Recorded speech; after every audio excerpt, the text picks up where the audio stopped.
In this video, I'll show you how to connect Apollo.io with LinkedIn.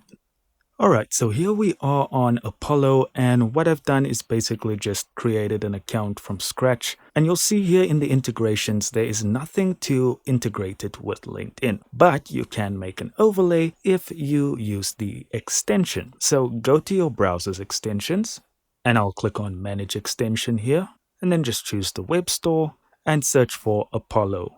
And it should be the first one to pop up here.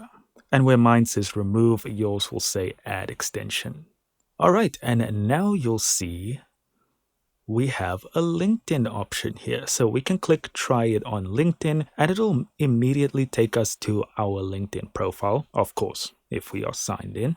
And you'll now notice you have a nice little overlay over here where you can save contacts and add to list. And there's quite a few more features on here. Some of them you are going to need to upgrade to the paid version though. And that's it. That is the best way to do the integration. Guys, thank you so much for watching. Don't forget to hit like, hit subscribe, and I'll see you in the next video.